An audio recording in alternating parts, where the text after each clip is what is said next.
What's up, champs? Welcome to the Catch Lift Coaches Corner. I'm Tyler, and I'm joined by Catch Lift lead coach Melissa Luke.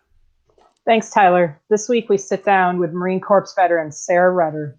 Sara, thanks for being here with us. And why don't you tell us a little bit about yourself? My name is Sara Rudder. I am a United States Marine, and I was injured back in 2001. And for 13 years, I was trying to save a limb that evidently had to be removed about 5 years ago. And I was in this hole, I guess, from injury until amputation. And once amputation occurred, I would say my life took a big 180. And now I am a CrossFit coach for Catch a Lift Fund, an adaptive CrossFit coach for Catch a Lift Fund, and then I try and help kids in the community and volunteer and coach them. Sounds awesome. That's awesome. Thanks, Sara. Sara, are you cool with kind of giving us a little bit of story, the story behind your injuries, how you got your injuries? So I joined the Marine Corps when I was in boot camp by the time I reached 17. And August 2001, my husband and I were on, I think it was like Labor Day weekend that weekend. And we were in a serious car accident, and we hydroplaned and hit the center divider head on. And I was lifeline to the hospital, and I broke my rib, my nose, my scapula. I developed a brain injury, and 3 days later, I reported back to duty and going on with my normal job with the sling and all that good stuff. And September 11th rolls around, and it was actually supposed to be a good day. I was being promoted to Lance Cooley that day, and we were all happy. And I had the ceremony, and as soon as the ceremony was over, ran up to my room, dropped off the my good old good cookie, and we were outside smoking and talking about just the promotion and all that. And within minutes, the Twin Towers were hit. The Pentagon was hit. And as soon as it was hit, it was like a huge explosion. And the earth kind of shook like an earthquake. And as soon as we looked, you were able to see the cloud of smoke shoot up from the Pentagon. So immediately we ran down the street to the Pentagon. It was only about 400 yards from where we were at. And we started pulling survivors out and separating them depending on their injuries. And if they just needed stitches, minor things like that, we transported them to our base where we had corpsmen treat them in the gym, stitches and things like that. And the next day when the fire went out, we were still working, and we were voluntold to go in and remove those who did not survive. And when I was pulling non-survivors, I stepped into a hole and my ankle shattered, and I didn't know. And I continued pulling for another 24 hours after that. And the following day, when I sat down for the first time, I knew something was wrong. It was pretty much my boot that was just holding my ankle together at the time. So I went through 13 years of leg reconstructive surgery and eventually amputation. Wow, that's one hell of a story for sure. And like that comes along with a whole bunch of other stuff that you can't see, the invisible injuries that a lot of civilians and quite frankly, a lot of veterans also don't always understand, and that's the anxiety and the PTSD and the mental scarring that comes along with that. And I know that we all kind of deal with that to some degree. how do you deal with that? And how does like fitness play into helping you cope with all that? So to be honest, for the first 10 years, I didn't cope at all. Because I didn't really understand the hidden injury aspect. I mean, I knew my ankle and leg were screwed, but I didn't understand the sweats, the nightmares, the headaches, the anxiety, any of that. I didn't understand. And no one had explanations for it. So I just continued on just dealing with it the way I knew how to deal with it. And that was alcohol and fighting and anger and everything else that comes along with it. For me, I mean, I became a damn good fighter by the end of it. But for me, but that's how I dealt with it, because I held on to so much anger and guilt and resentment, because it's like, could I have reacted faster? Could I have saved more? Could I have still been in the Marine Corps and held my job and fought harder? Could I have saved my best friend who committed suicide? You know, all these factors come into play. And at some point, when you hit rock bottom, you finally know, like, this is it. It's either I choose to stop everything at this moment, or I'm going to make a change for the better in my life. And at that point, my husband was like, you've got to do something. And when he reached out to me, I knew something was wrong. And so I went and got help for the first time and started treating my injuries like the way that they should and getting treatment. And then after amputation, I truly fell in love with just fitness in general. It became more of not a sob story because I lost my amputation. It was more of a challenge. It was a new challenge in my life. Like, what could I do with what I have? New purpose. Yeah, right. What can I do with this? And I would just constantly throw myself in different things. Sprinting, rowing, lifting weights, throwing shot put, discus, swimming, wheelchair basketball. Won't do that again because I've sucked. But I mean, I started throwing myself into all these things, and I was like, man, I can actually do more than I thought, and this is actually fun. And during those moments, I wasn't thinking about who's looking at me or what sound's going to happen or who's going to react to what. It was more like, screw these people. I'm going to do what I could do with what I have. And if I fall, if I fail, oh, well, I'm going to get back up and do it again. So fitness for me became that therapy that I needed, because I had so much anger and guilt inside that I needed to do something with it instead of taking it out on those I loved or those I didn't even know. And it wasn't fair to anyone that I was taking my shit out on them. So I started taking it out in the gym. Redirecting all that, the energy inside your head and all that into something constructive, essentially. Yep. That's what it sounds like. Exactly. So Sarah, you've had something I've always marveled at with you. You've juggled so many things through your journey, and you became quite an accomplished, competitive athlete. Can you talk a little bit about, early on, you looked at it as this challenge, and you wanted to keep seeing what you could do. How did you kind of make that leap where you're like, you know what, I can do a lot and I want to be competitive? And not only competitive, I mean, going on to compete at quite a high level. What did that process look like? Because that just didn't happen overnight. So for me, I didn't really know any amputees at the time. And when I was at the gym, I met this amputee named Wally. And he was missing an arm and a leg.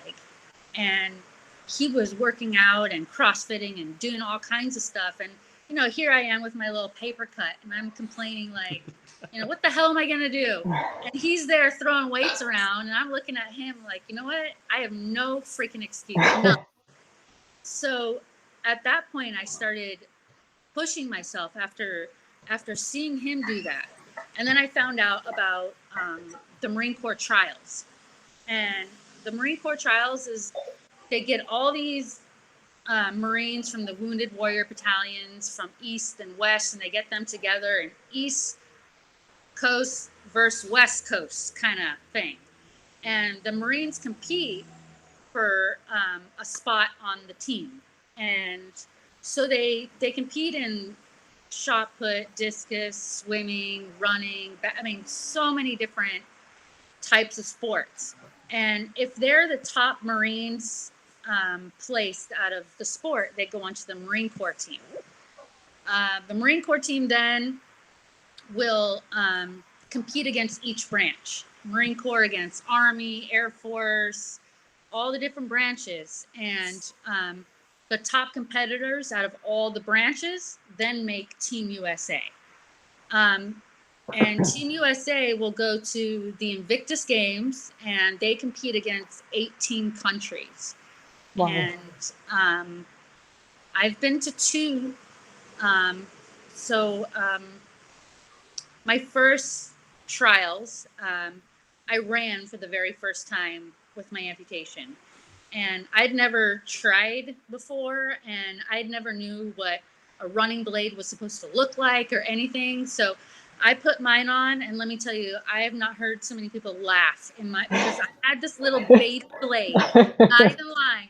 People are looking at me like, what the hell is that? I'm like, it's a blade. They're like, no, this is a blade.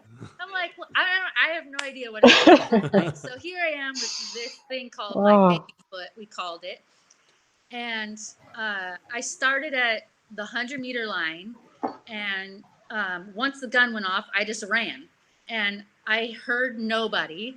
I heard no one cheering. I smelt nothing. I saw nothing. All it was me in the finish line. No pain, no nothing. And once I crossed, I realized that there was nothing in my head. And that was the most amazing thing for those few seconds, like 18 seconds. To go through my head, and it was nothing. It was clear. And to me, I was like, all right, I'm going to do this again. But once I crossed the finish line, that pain did set in. And my coach actually had to carry me from the finish line back to the start line because I had to do a 200-meter. Oh, yikes. Oh, and so I sat at the 200-meter, and I iced for a little bit, and I rested. They're like, are you sure?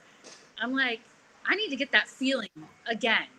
So started on the 200 meters, and I ran it again, no pain, no nothing. And so then I started saying, well, let me try shot put. Let me try discus. And I ended up doing 9 events.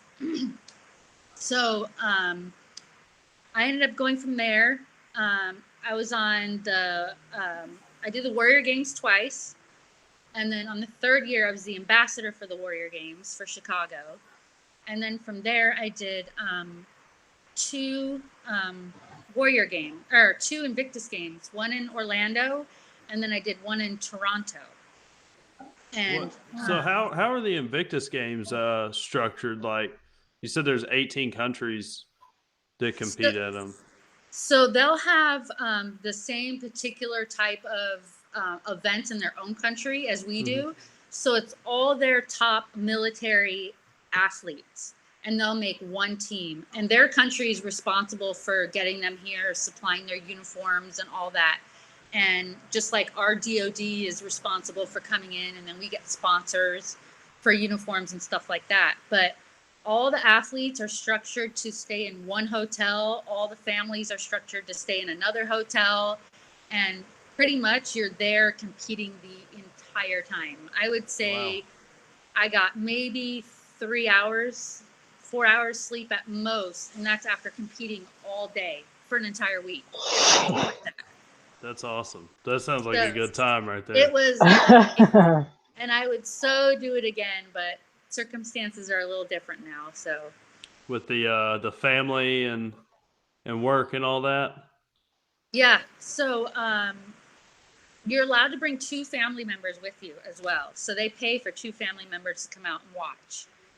And so for me, that was awesome because I had that support. You know, my son was literally at the finish line at the 100-meter race, my very first race. And, you know, to see him cheering me on, it was like, that had to be everything. Man. It was. And so that was my first Invictus year. And that first Invictus year, I said, you know, I'm going to train harder than I've ever trained before and see what I could do the next year. And next year, I got gold in every single event that I did. And I beat my record, my record from the previous year on every single event that I did. So right now I'm ranked 10th fastest in the world, and I'm old as dirt, but I'm happy with it. So what are your what are your goals right now? I mean, you've accomplished running, and I mean you're a CrossFit athlete. So like what are your goals for this year? Honestly, I would love to be able to compete in an adaptive CrossFit event. I haven't done that yet. And I'd love to do it as like a team event, not more individual. I would like to, you know, get a Cal team together and do an event and go out there and crush it. And then also, you know, my focus has changed more, not as proving as much as I can do anymore, because I know where I'm at, and it's more focused on the vets and what they could do more now. So for me, being able to get in with them and challenge them and see them grow, that's more to me than seeing myself grow. So I want to kind of jump ahead a little bit on that thought train, Sarah. So, you know, if you could go back, you know, and either direct it at yourself or, you know, but tell our veterans, you know, that are just starting out, you know, and we're talking, you know, coming off the couch, you know, in that really bad spot, you know, knowing what you do now, everything you've been through, you know, what do you tell them just getting started? What do you tell them to take those first steps? Or, you know, even if they've taken those first steps, you know, and they're looking at this long, big hill ahead of them, what do you tell them to, you know, to get them moving here? So for me, it'll be to say two things. One is your diet is extremely important. So you can't work out to eat. You have to eat good, then work out. That's good. Eat to So we perform. can't I do like our it. workouts based on, oh, I want a cheeseburger so bad this afternoon. Let me do a couple extra reps for that. No, Tyler. I got deadlifts tomorrow. I can eat a whole pizza. See? No. So we got to make sure that we're eating healthy first, because that's what's fueling us each day. It's 70% of our weight loss and muscular building is 70% is our diet.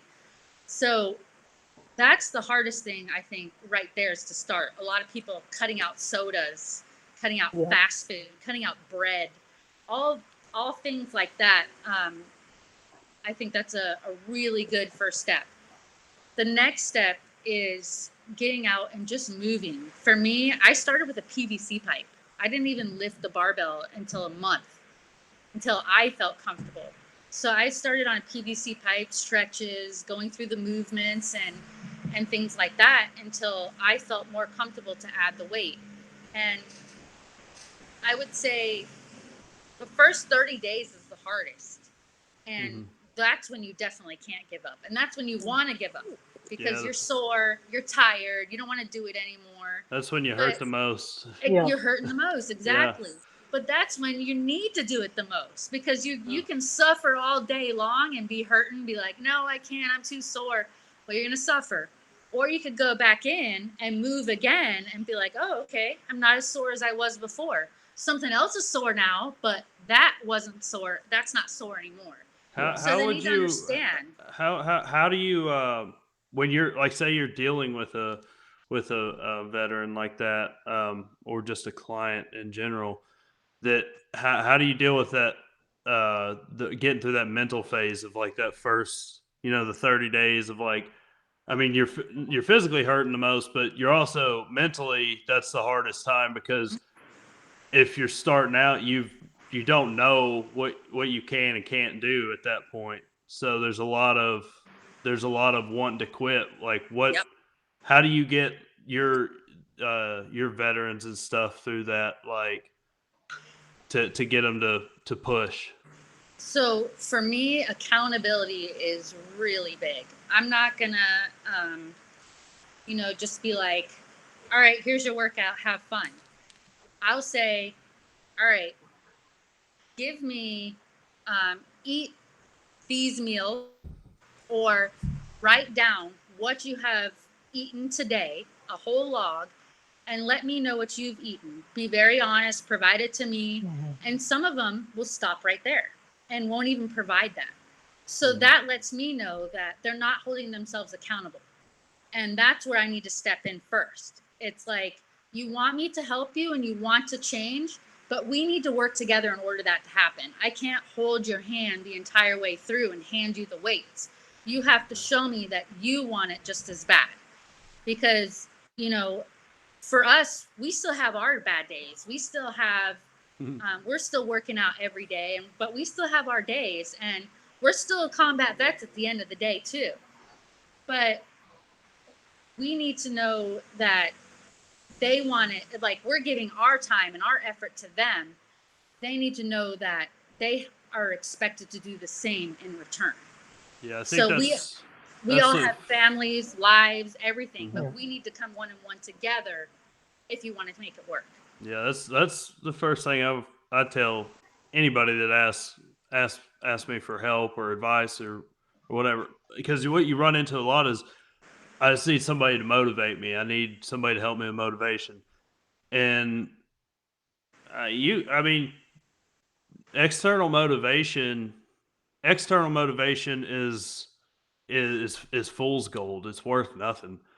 You've got to have internal motivation, self motivation before you can really get helped. Yep.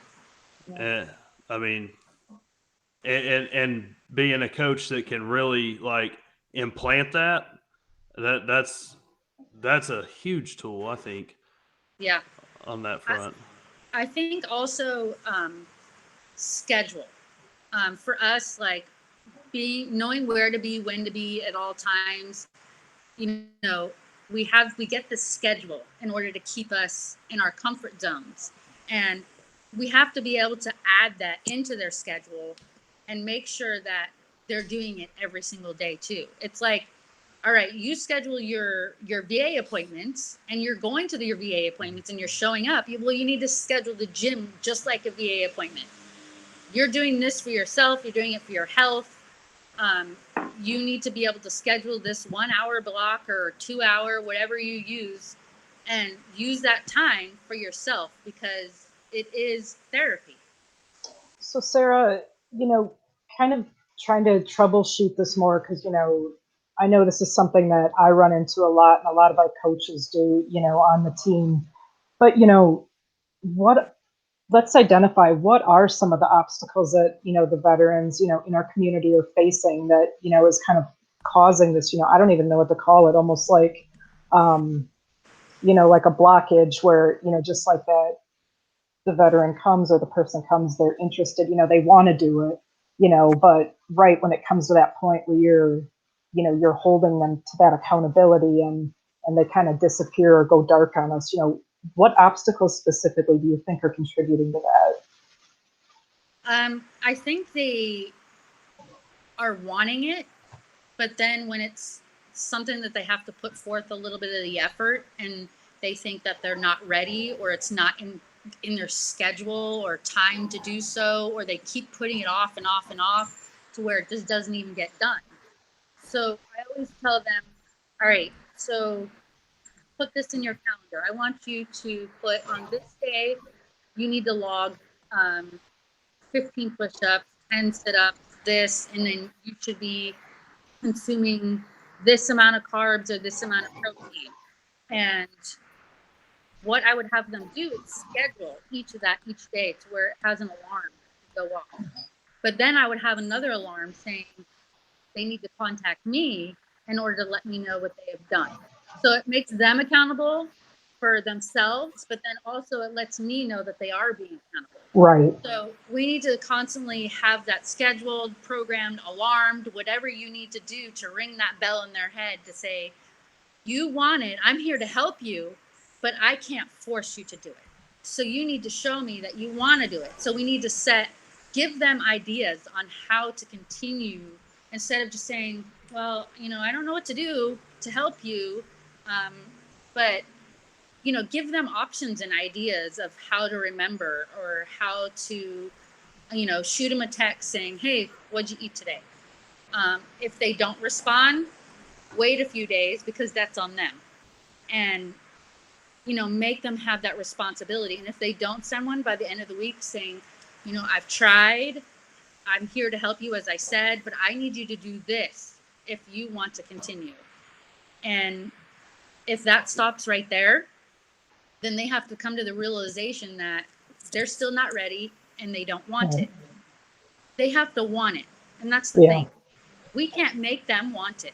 They have to want it. So I think sometimes a misconception, and I know, Tyler, you'd be able to attest to this, Sarah, it's not fun, right? Let's be blunt here. Every day in the gym is not good as far as, feeling.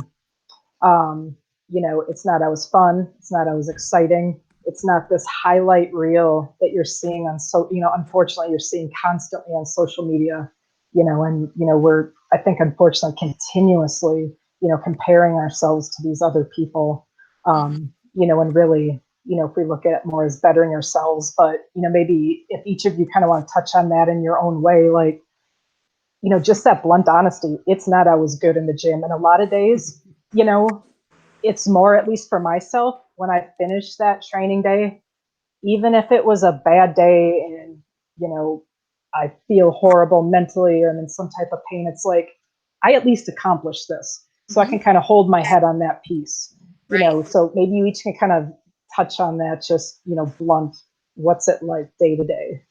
So for me, when I am doing my workouts, I don't only have my workout program. I'll put in there, because I have a prosthetic, how many times I had to dump my leg in that workout, how many times I had to stop, or if I had great energy going into the gym or no energy going into the gym. So when I go back around to do that same workout again, I could look and say, oh, well, I had a shitty day that day I did it.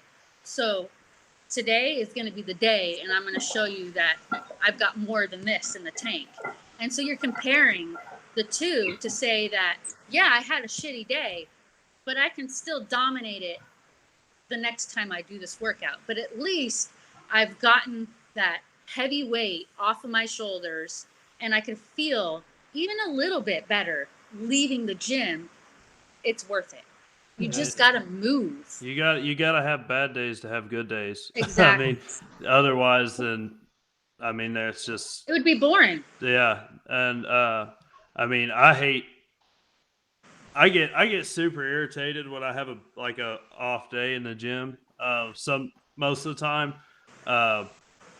But like you're saying, Sarah, is at the end of it, you just got to realize that not every day is going to be perfect. You can't really, you can't be your best every single day. But even on the bad days, you can find a W, in the overall shit of the day, I would say a solid 60 to 70% of the time, I don't feel like going to the gym. Sorry, I got to clap. There's an officer coming by. But if I go to the gym, then right there's a W, and if you have a shit day, then at least you went and you made it and you made the best of it, and you can learn from those bad days. Absolutely. That's the best time to break down. Well, why was it bad? I couldn't, form was gone.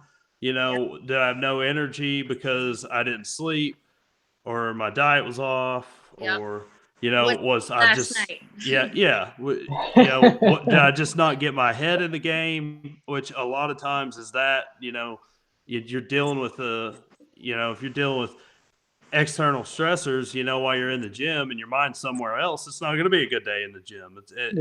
It's going to be subpar at best, So like it's a good way to like look back at it and diagnose the issues and work them out the next time, you know. So yeah, everybody's got their bad days, even professional athletes, but you got to use them as a tool instead of look at them as a burden, I think. Yeah, totally. And So Jessica Drew says that she loves Sara for clapping for the officers. nice. Every day. Sara, can you touch for us on getting your family involved in fitness? You know, so many of our community, you know, our parents, you know, so, you know, husband, wives, children. And I think we can both attest to the success you can have individually if your family is involved and, you know, at least, you know, they might not have to be competitive athletes fight like you, but, you know, at least, you know, kind of like-minded lifestyles. Can you talk about that for us? So, especially with we're still, you know, stay-at-home orders pretty much here, and school's out. So for me, I make my son CrossFit every week, 3 times a week, and then the other 2 days he's skateboarding, or surfing. But I would say it's extremely important to have fitness in your family, because for me it's part of life. It's what gets you through. You learn how to fall correctly. You learn how to pick things up correctly. You have more endurance when you do whatever sport that you want to do. This is just a guiding step for me to for him to move on. But not only that, it's more of like we can come together and enjoy something together, and he can see how much I thoroughly enjoy this, but he can also understand because he's doing it himself. So he's in here, you know, and I'm coaching him. My husband's in here. I come in and I critique the hell out of his form. And then I'm in here too, and he'll come in and critique. So it's more like a family thing to where we're all pushing one another. Where he'll come in and be like, "How much was that back squat today?" I'll be like, "Oh, it was this." He's like, "Oh, that was kind of shit today, wasn't it?" I'm like, "Thanks." So, you know, we're constantly like a sarcastic kind of competitive trash family, talk. I like it. Exactly. Yeah. You know, he was Navy, so all the time. That's a whole different, you know, a whole different thing. I think that can definitely help get family members involved with it. Is the competitive trash talk. You know, like Right. it's a solid way to push each other and keep each other, you know, in check. And like me and my brother did it back when he was competing. When I was stationed out in San Diego, I'd get text messages. "Oh, I hit this on a deadlift. Where are you at? Like, this is my press." And I'm like, you know, I always have to retort with "You weigh 100 pounds more than me." So, but it's fun. And I think it's one of the most effective ways to definitely get your family involved with it. That's what I love. I would love to see like Catch the Lift Fun have like a going up completely updated spreadsheet of like who's lifting what, how much they've lifted. We need a leaderboard on the LZ. Exactly. How much weight they've decreased. Like back when you were in high school and they had the the board in the weight room. Like, dude, you're slacking. What's going on? Or why have you gained 5 pounds? So that way we're all competing against each other constantly. I'd be at the bottom. They'd just be like, "What the hell are you doing, man?" Pizza. Pizza and deadlifts. Diet. Oh man. So let's talk about that a little more, Sara. Let's talk. What's your nutrition look like? What's your nutrition look like right now? So I eat paleo, and on Sundays I cheat like a mofo. I'm not even gonna lie. I love my donuts. And that's a Sunday thing. Me and my son do every Sunday. We get donuts together, and my husband is an amazing cook, so he'll cook a nice meal on Sunday. But Sunday is always let loose. But throughout the week, I eat the same thing all the way up to dinner every single day. And then for dinner, my meal rotates depending on the protein or whatever that I need that day. But it's paleo, so no bread, no regular potato, little rice, no grains, no milk, no dairy, no gluten. How long have you kind of been eating this way? I would say I've been pretty strict for the last 3, almost 4 years. Okay. And I would say that eating that way has allowed me to get rid of a lot of the weight and build muscle that much faster, because I was able to see by switching exactly how much diet really does impact your way of life and lifting. Your diet is, I would have never believed that, because I would have still been eating like Hot Pockets and stuff like that right now. Some Pop-Tarts for breakfast, some Dr. Peppers. But once I cut all that out and I started eating healthy, I was able to see like how I was able to drop food and lift heavier that much faster.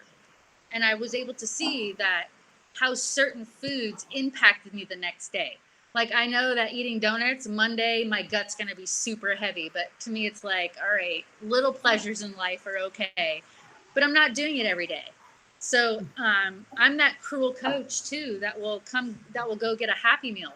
And I'll bring it up, and I'll be coaching kids in the box, and they can smell that Happy Meal. And once they're done with the workout, I'll be dangling it. And they're like, that entire workout, that's just this one meal right here. I'm like, you want to do the workout over again, or would you rather eat this? And they were like, no, we're good. We don't want any of that. So I love it. Choose smartly. So, and then I'll even coach them to where, okay, I'll give them like ideas. You have to go to McDonald's, or you have to go to In-N-Out. You have the whole menu. What are you going to choose?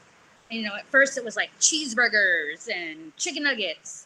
And I was like, all right, now we need to start thinking about that a little bit more. Get lettuce wrap instead. Get a yogurt, or get an orange juice instead of a soda. I mean, little modifications Totally all add up. Yeah, it is surprisingly easy to figure out a healthy alternative, even at most of your fast food restaurants. Yep. A lot of people look at me real crazy when I'm like, yeah, you can eat healthy at Waffle House. Yep. And heads snap around real fast, and minds are blown. Have yourself a nice big ass omelet. Yeah. I mean, but there's so many healthy options wherever you choose, even if you're not a cook. So me, for instance, I hate cooking, and I hated meal prepping, because it was like 4 hours on a Sunday, and I was like, I could be doing something else besides doing something that I hate, and having to eat the same thing. So I'll prep kind of all the way up to dinner. Oh, we lost you for a second there, Sarah. We don't know if we're going to be in the mood for cooking, if we're going to be in any way, shape, or form. And so I do the meal prep services. So everything's ready. I have no excuse. Pop it in the microwave for 4 minutes and it's done. I will pay for that convenience any day. Yep.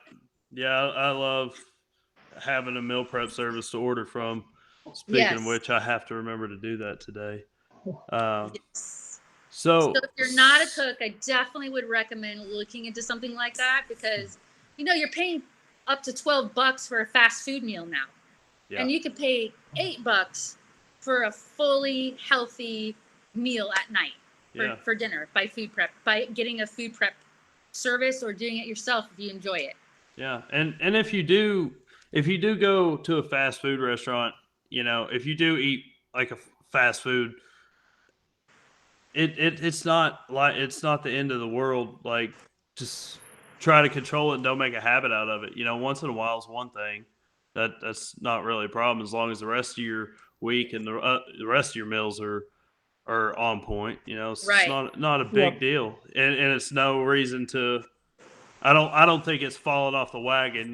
Like, a lot of people let one slip up ruin their whole thing. And Yep. No. it's the Yeah. worst mentality to have. You know, Yep.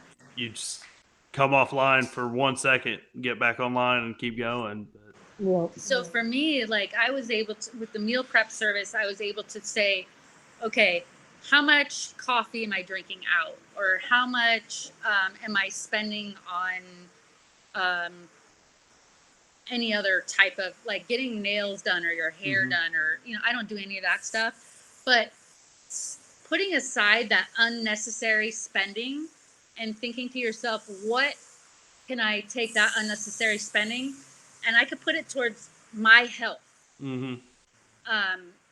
instead of, you know, going out and getting coffee every day or fast food or something. I could put it towards something much more beneficial. invest in So, yourself. right. Yes. So that was my choice in order to give up whatever it was. For me, it was coffee, going out and getting coffee every day at the local coffee shop.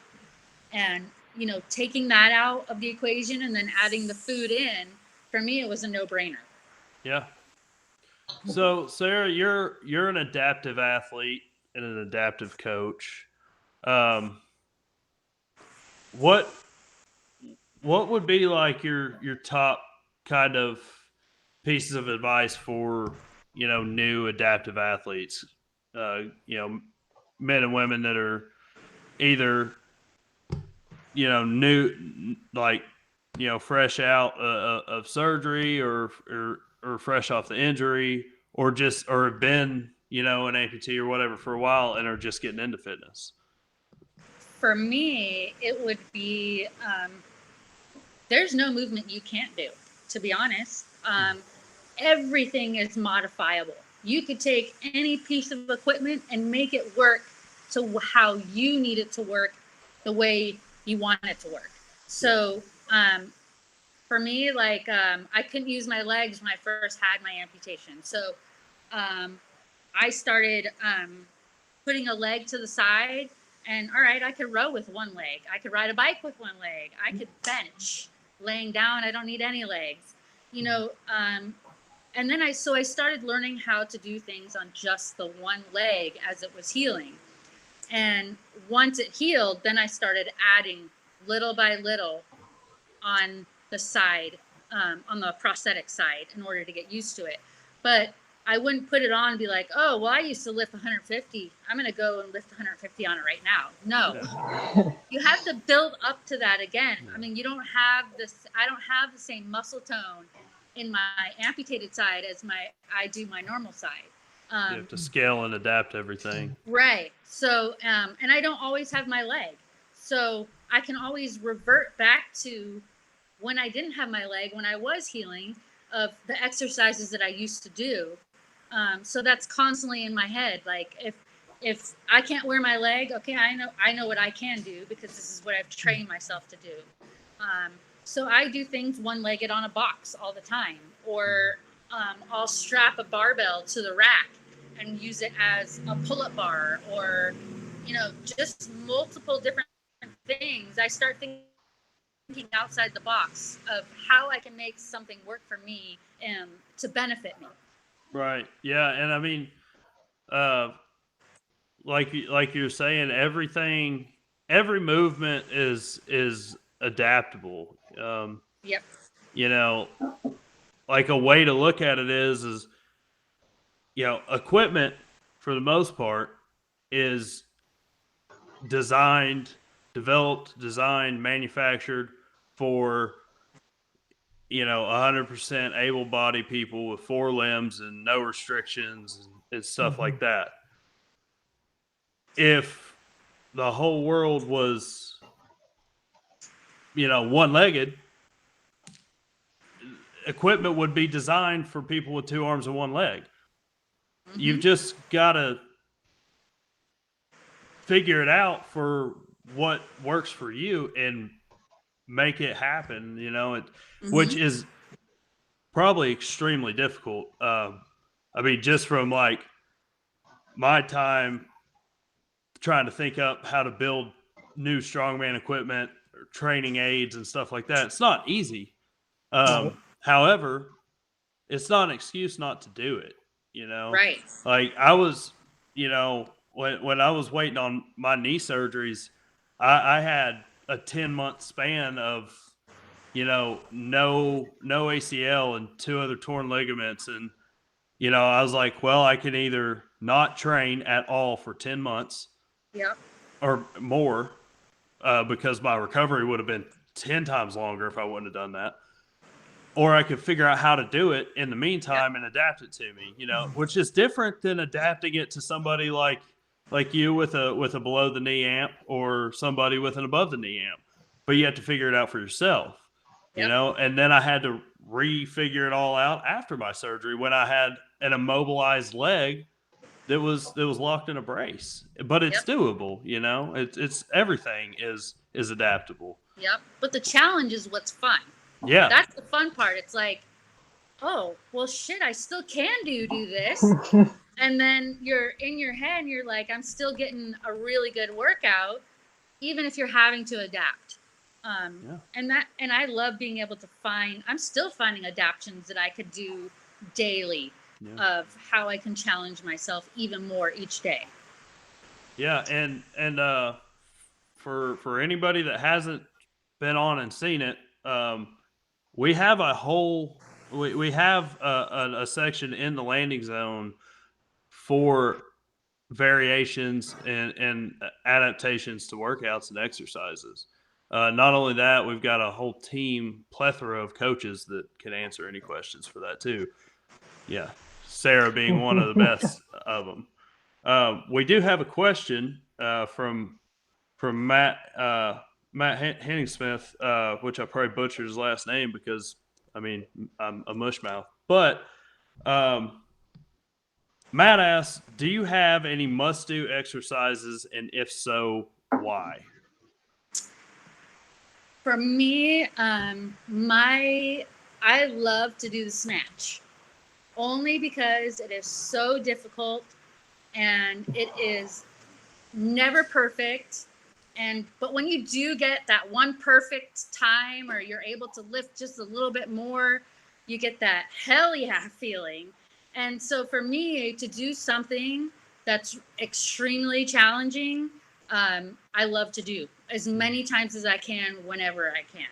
So I love to do the snatch. And then for me, it's gymnastics movements. Like I love ring muscle ups and handstand walks.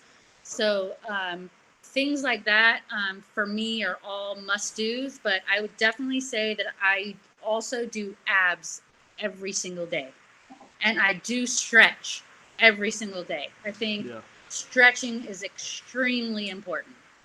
Yeah, core and mobility. Those are the two. Don't skip it. Two strength components that without those, it does not matter, because you're not going to be strong. Exactly. You're not going to have. You're probably going to be injured. Yeah. Yep. No, you're going to end up injured. Yeah. There's no probably about it. And you're not going to have the strongest deadlift you can have. You're not going to have the strongest squat or clean or snatch. None of that. And when you try to have that, you're going to injure yourself because your core is weak or you're too tight. Those are probably really good favorite exercises. I met this amazing coach. His name is Coach Burgener. And if anyone who does CrossFit out there would know, it's called the Burgener Warm-Up. And you do it with a PVC pipe, and it goes through all the movements of every single Olympic that you would do. And you do it with a PVC pipe, and you do each one 3 times.